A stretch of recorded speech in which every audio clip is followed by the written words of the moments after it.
Hi guys, see you again in chapter 5, State of Matter. We're still in subtopic 5.1, Gas, but this is the third part of this subtopic. So guys, let's start.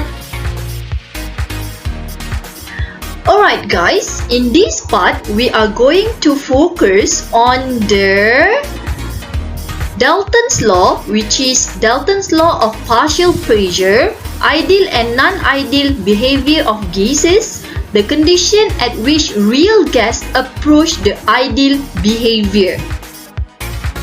Okay, we look at Dalton's law of partial pressure. Dalton's law states that in a mixture of unreacting gases, the total pressure is the sum of the partial pressure of the individual gases. Okay, for example, the formula should be like this. Total pressure equal to the partial pressure A plus partial pressure B plus partial pressure C and so on. For example, here, if you look at this container, we have two different gases inside this container. For example, I label the red gases here as gas A, while the green molecule here as gas B.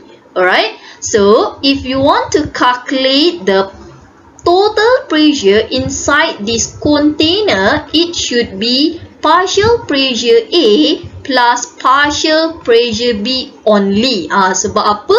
Sebab dia cuma ada dua jenis gas yang tidak bertindak balas antara satu sama lain. Awak kena faham Dalam Dalton's law ni maksudnya dalam satu bekas akan ada more than one gas inside the container, di mana gas dengan gas tersebut tidak akan bertindak balas antara satu sama lain. Itu maksud dia, in a mixture of unreacting gases. Dan setiap gas yang ada dalam container ni mempunyai pressure yang tersendiri.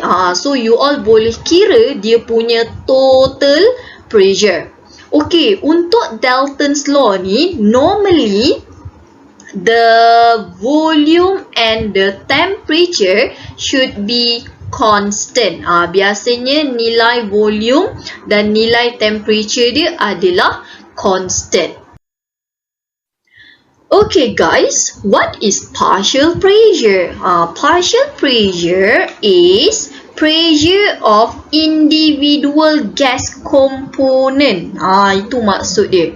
Okay, so contoh tadi saya dah explain, kalau kita ada gas A, so dia akan ada pressure dia yang tersendiri. Itu maksud dia, pressure of individual gas component. For example, here we have two type of gases in different container here. Okay, contoh kita ada nitrogen gas inside this container, and the pressure of nitrogen gas is 1 atm. And then in the other container, we have a different gas. So here we have argon gas. So the pressure of argon gas here is 2 atm. And then I will combine both gas into one container, di mana kita campurkan berada dalam satu container yang sama. So here you boleh kira dia punya total pressure, di mana partial pressure nitrogen plus with partial pressure argon. So you boleh dapat total pressure dia adalah 3 atm. Ini adalah Dalton's law.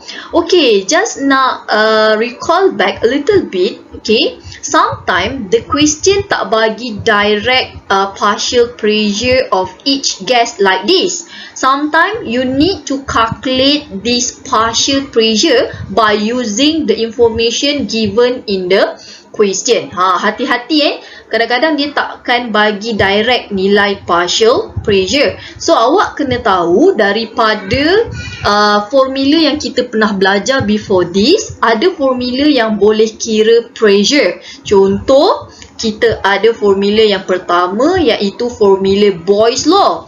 P1 V1 equal to P2 V2. So formula yang pertama ni, Boyle's law, boleh digunakan untuk you all kira partial pressure of the gas. Okay, number 2, formula yang ada pressure lagi adalah ideal gas equation, iaitu PV equal to nRT. So formula ini juga boleh awak gunakan untuk kira partial pressure. So jangan confuse. It must depends on the information given in the question. Tengok apa maklumat yang diberi. Okay, so this partial pressure also can be expressed in terms of mole fraction. Still remember how to calculate the mole fraction in chapter 1? Ini contoh kalau kita nak kira mole fraction for gas A, for example lah. Okay, kalau katakanlah dalam satu bekas tu kita ada dua jenis gas, satu gas A, satu gas B, macam tadi kan. So how to calculate the mole fraction of A? Okay, so ini kita dah pernah belajar in chapter 1. So mole of gas A must divide with total number of all gases in the container. So for example, if you have a container here, contoh kalau awak ada dalam ni, you ada gas A dan juga gas B. Okay, kalau you ada dua jenis gas. So nak kira mole fraction A, you kena ada mole of gas A divide by mole of gas A plus with mole of gas B. Itu cara dia kan. Sebab kita ada dua jenis gas in one container. So kalau you ada tiga jenis gas, you akan add on lagi mole of gas C, for example. Okay, daripada mole fraction ni juga awak boleh relate dengan partial pressure of gas. Okay, awak boleh kira dia punya partial pressure selain daripada menggunakan Boyle's law formula and ideal gas equation. So you akan ada satu formula yang baru, which is ni, partial pressure A equal to mole fraction A times total pressure. So ini adalah formula yang ketiga yang awak boleh guna pakai if you want to calculate the partial pressure. So saya dah kata tadi, to calculate the partial pressure of each gas, you must depends on the question, the information that given in the question. You kena hati-hati dekat situlah. Alright. Okay guys, now we look at the example of question that relate with the Dalton's law. So, kita lihat maklumat macam biasa, kita baca soalan dan keluarkan maklumat. Okay, we have 4 liter flask containing helium, okay, at 6 atm, alright, and then connected to a 2 liter flask containing nitrogen gas at 3 atm, and the gases are allowed to mix. You kena faham that situation first. It means that pada satu ketika you ada 2 different container, di mana satu mengandungi helium, satu lagi mengandungi nitrogen, and kemudian you mixkan both gases. Okay, so this question asks you to find the partial pressure of each gas after the gas are allowed to mix. See? Okay, partial pressure selepas dia bercampur antara satu sama lain. Kemudian find the total pressure of the mixture and what is the mole fraction of helium. So kita ada 3 soalan kat sini. So I will go one by one after this. Okay guys, so look at this diagram. Okay, saya dah simplifikan untuk you all supaya you senang nampak. Okay, soalan pertama tadi nak kira partial pressure of each gases. So awak bayangkan sekarang ini adalah tank yang pertama, di mana dalam tank ni ada helium 4 liter and the pressure of helium is 6 atm. Okay, so saya nak you all take note dekat sini, di mana 4 liter ni adalah volume, 6 atm ni adalah pressure. And then at tank B kita ada kita dapat dalam satu bekas yang berbeza, kita ada 2 liter nitrogen. So this one is volume and 3 atm. So this one is pressure of nitrogen gas. And now we want to calculate the partial pressure of each gas after they mix. Apabila dia bercampur. Okay, so awak nampak ni, ni piston ni, kalau saya buka dia akan mix antara satu sama lain. So soalan pertama dia memang nak kira partial pressure selepas dia bercampur. Nampak tak? It means that kita boleh anggap volume dan pressure yang diberi dalam soalan itu adalah initial volume and initial pressure for each gases. Boleh? Jelas tak kat sini? Okay, so macam mana nak kira the final pressure after they mix? Kita akan guna formula Boyle's law, which is P1 V1 equal to P2 V2. So what we want is, we want the final pressure for each gases. But how about the final volume? So final volume dia awak kena total lah. So kat sini kita ada 4 liter tambah dengan 2 liter. So V2 awak boleh dapat 6.00 liter. Total up bagi kedua-dua volume of gas. So boleh tak awak kira partial pressure for each gas after it's allowed to mix? Yes, you can calculate for each gases. Contoh, awak nak kira P2, awak akan rearrange formula ni jadi P1 V1 equal to V2. So guna formula ni untuk kira partial pressure of each gases. So saya buatkan untuk helium dulu. Okay, so ini adalah partial pressure helium. Kita dapat 4 atm. Next, we calculate the partial pressure nitrogen using the same formula.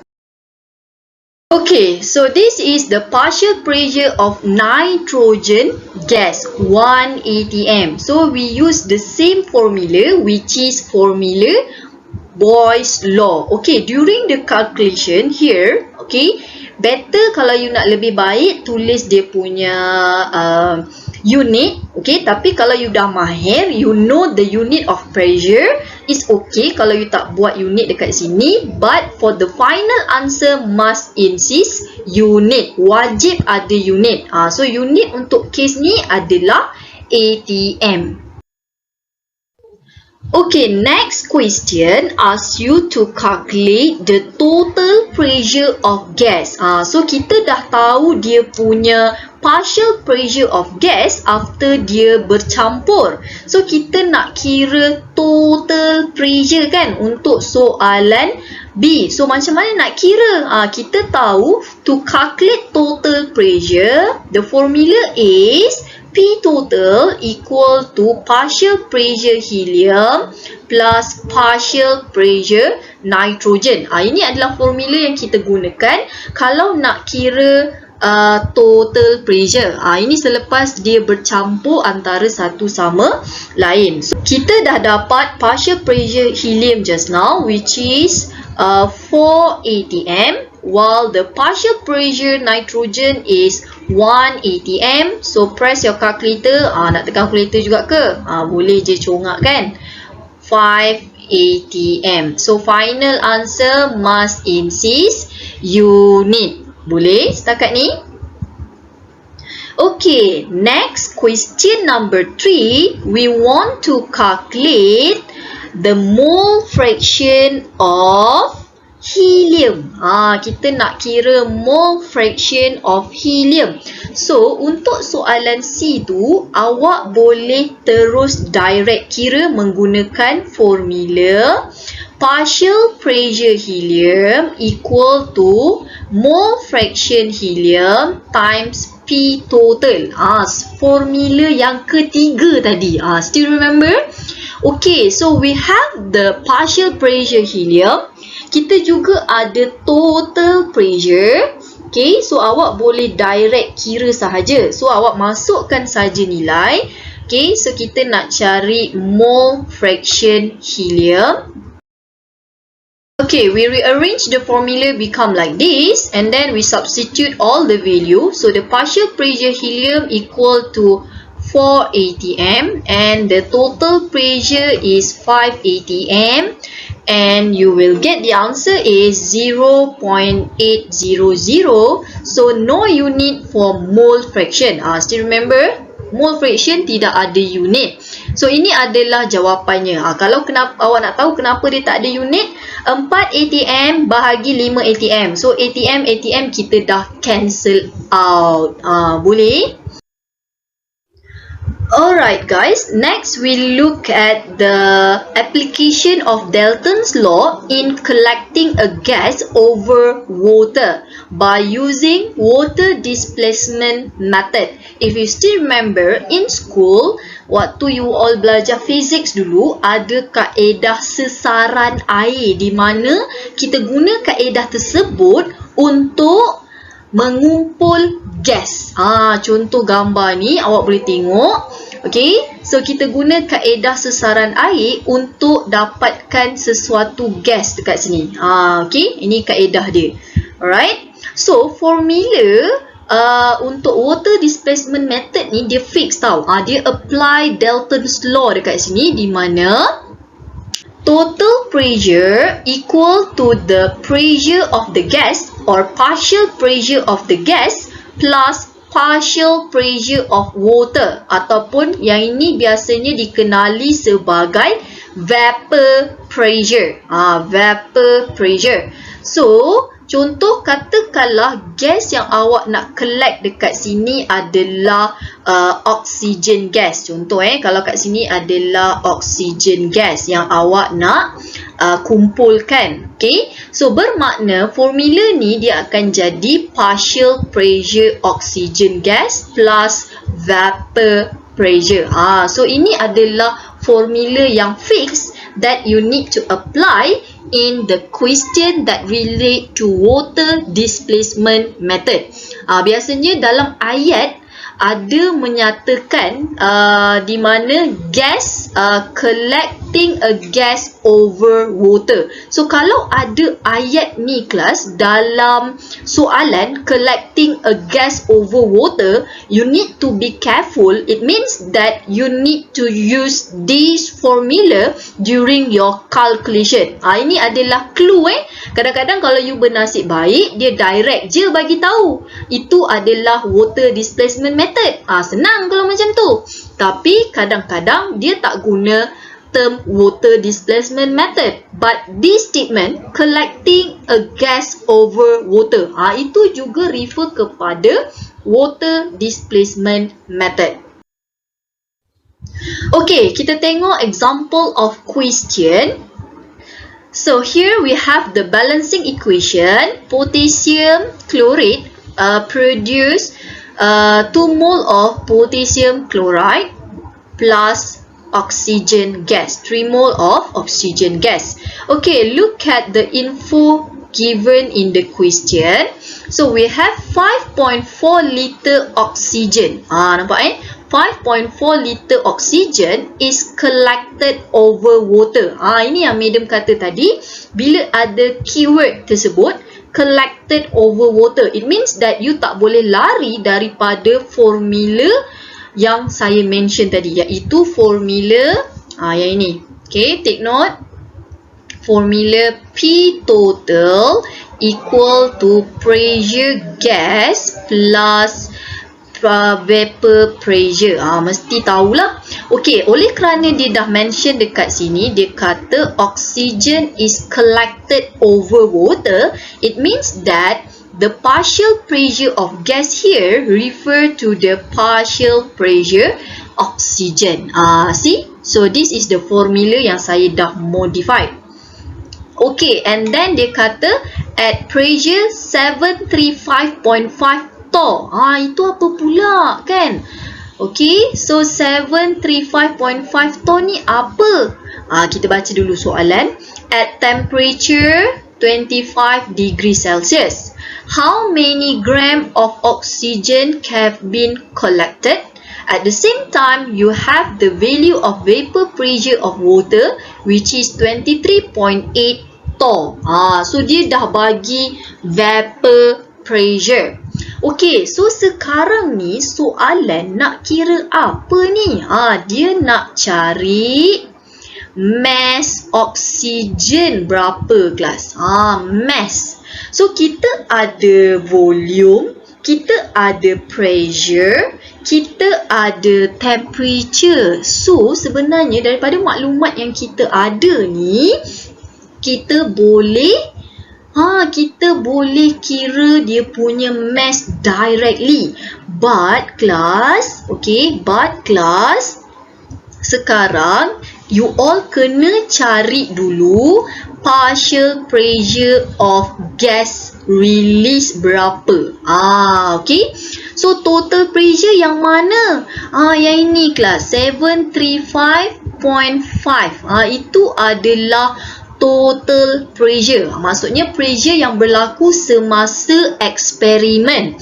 So awak masukkan dalam formula tu, awak boleh terus dapat dia punya partial pressure of oxygen gas. Tolakkan 735.5. Okay, ni saya tuliskan. Okay, so ini adalah partial pressure oxygen. Di mana dengan menggunakan formula ini, kita boleh dapatkan partial pressure oxygen. Okay, but kita bukan nak partial pressure oxygen. Kita nak mass of oxygen produced during the reaction. So, apa formula yang paling sesuai untuk awak cari mass? Kita ada volume, kita ada pressure oxygen, kita ada temperature. So, yang paling sesuai yang melibatkan banyak variable adalah formula ideal gas equation. Yes. So, formula apa yang ada mass? Awak boleh guna formula PV equal to MRT over molar mass. Still remember this formula? Formula ideal gas yang kedua yang kita pernah terbitkan. So, kita rearrange formula ni become, okay, so kita akan dapat formula yang ni after we rearrange the variable. Mass equal to pressure times volume times molar mass divide by RT. Okay, so awak kena faham when we use this ideal gas equation, the pressure should be in ATM, the volume should be in liter, the R constant lah, universal gas constant. The temperature should be in Kelvin. So hati-hati, volume kita dah dalam liter, okay lah. But our oxygen pressure here in torr. Awak kena convert dulu pressure ni dalam ATM dulu berapa. Okay, convert dulu siap-siap. Madam ada ajar hari tu. Okay, so and then kita dah ada tadi ni volume 5.45 liter. Okay, dan kemudian berapa molar mass? Berapa molar mass oksigen kelas? Mana nak dapat molar mass oksigen? Dekat table relative atomic mass. So molar mass oksigen atom 16 gram per mole. Kalau molecule here, so yang ni you akan dapat nilai dia adalah 32 gram per mole. Okay, so hati-hati dekat situ nanti. Okay, kemudian R. R ni boleh dapat daripada value list of constant value 0.08206. Temperature, temperature mana? Ada dalam soalan. Okay, iaitu 25 degree Celsius. But you need to convert it in Kelvin first before you substitute in this formula. Okay, after that baru you boleh masukkan semua nilai dalam formula ni dan awak boleh press your calculator and dapatkan jawapan akhir. Berapa mass oksigen. Okay, so kalau kat sini nanti awak try buat, saya terus bagi jawapan lah. Okay, pastikan awak try ya. So awak sepatutnya akan dapat nilai dia adalah 6.66 gram of oxygen gas. So this is your final answer. Okay guys, kita dah habis tentang all the calculation in subtopic 5.1 and now we are going to look at the end part of the subtopic 5.1. So, does an ideal gas exist? So, wujud ke sebenarnya gas yang sempurna? Macam kita manusia, boleh wujud ke manusia yang sempurna? Kan? So, kita tengok dekat sini. Okay, so sebenarnya kalau ikutkan dalam dunia ni tidak ada pun manusia yang sempurna, juga tidak ada gas yang sempurna. Okay, but kita boleh menghampiri kesempurnaan tersebut. Macam kita lah, kalau kita nak jadi manusia yang baik, kan? Contoh kalau for Muslim, kena solat, kena jadi anak yang baik, dengar cakap cikgu, dengar kata ibu bapa. So kita boleh jadi perfect human. Okay, kita boleh menghampiri kesempurnaan tersebut. Okay, untuk gas pula ada syarat dia. Okay, so condition at which real gas approach the ideal gas behavior. Real gas ni maksudnya gas yang betul lah, kan? So macam mana real gas nak capai ideal gas? Okay, so ada dua syarat. Okay, the first condition is at very low pressure. So the real gas will achieve ideal gas. Why? Okay, this is the reason. Okay, the first one, because when pressure lowered, the volume will increase. Still remember the Boyle's law relationship? So the gas particle are far apart. Maksudnya gas akan bergerak sangat jauh lah. Sebab apa? Sebab kontainer jadi sangat luas dalam tu, kan? Okay, so intermolecular forces are negligible. Okay, so kita boleh abaikan daya tolakan dan daya tarikan. Sebab apa? Kita tahu gas particle extremely smaller. So the volume of gas molecule is negligible compared to the volume of container. So the volume of container a bit larger compared to the volume of gas. Sebab kita tahu tadi gas dia sangat kecil molekul-molekul. That's why the gas will obey the kinetic molecular theory yang saya ada explain masa awal-awal hari tu. So the gas behave ideally. So ini adalah the first condition. The second condition is at higher temperature. So at higher temperature, the real gas also will approach the ideal behavior. How? So this is the explanation. the gas particle will have higher kinetic energy and move at higher speed. Macam kita lah kelas. Kalau panas, kita mesti tak boleh duduk diam-diam kan? Mesti akan bergerak yang sangat laju lah. Okey, sama macam gas. Okey, pada suhu yang sangat tinggi, gas itu akan molekul gas akan bergerak sangat laju. So, gas particle are free from intermolecular forces that act between them. So, bila dia bergerak sangat laju, daya tarikan dan tolakan antara gas boleh diabaikan. Maksudnya dah tak boleh nampak dah daya tarikan dan daya tolakan tersebut. So, we can ignore the intermolecular forces. It means that molecule or that real gas will obey the kinetic molecular theory of gases, so the gas will behave ideally. So dia akan capai tahap kesempurnaan tersebut. Jelas? Okay, next kita ada van der Waal equation. Untuk apa van der Waal equation ni? Ini kelas van der Waal equation. Wow, panjangnya, nak kena hafal ke? Okay, so this van der Waal equation is to describe the real gas behavior accurately. Okay, so kalau ikutkan ideal gas punya equation adalah PV equal to nRT.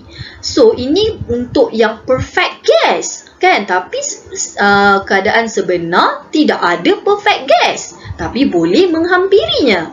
So wujudlah van der Waal gas equation di mana we need to modify the ideal gas equation become van der Waal equation. So this equation untuk real gas. Okay, so kalau awak tengok kat sini, formula ni takkan digunakan dalam pengiraan. Don't worry, you hanya perlu hafal sahaja jika soalan minta you all tulis van der Waals equation.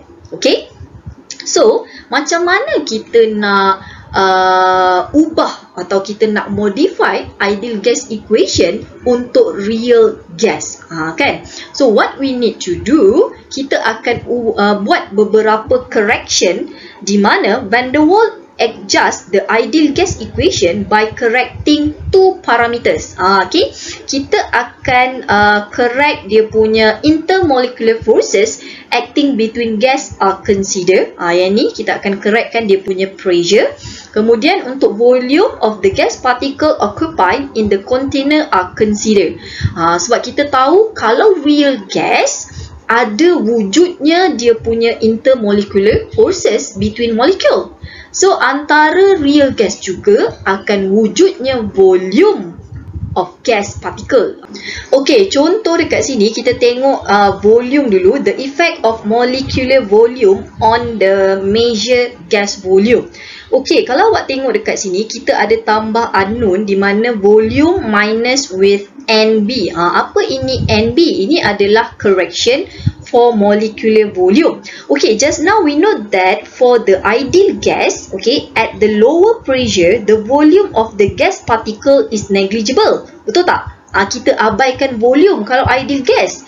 Okay, kalau dekat high pressure, volume of the gas particle is more significant compared to the total volume. Okay, so awak kena faham, ini untuk real gas. Kemudian, the increase in volume of real gas caused by the effect of molecular volume. It is corrected by subtracting an amount of NB. NB ni dia punya unknown, which is account for the infinite volume occupied by the gas particle. NB ni refer kepada nilai volume gas particle. Kita nak ambil nilai volume container yang sebenar sahaja yang mendekati ideal gas tersebut. Okay, so itu yang correction yang kita buat dekat sini. Okay, untuk bahagian pressure kita juga buat sedikit correction di mana the effect of intermolecular forces on measure gas pressure. Ini untuk gas pressure lah. So kita tahu tadi at the lower pressure the gas particle are so far apart. Pada pressure rendah gas akan bergerak sangat free. Okay, there are no attractive and repulsive forces between the gas particle. Kita tahu kalau ideal gas tadi intermolecular forces dia negligible. But for the real gas, at high pressure and low temperature, the gas particles are much closer together. So, the attractive and repulsive forces between them is significant. So, ada wujudnya molecular attraction antara molekul bagi real gas.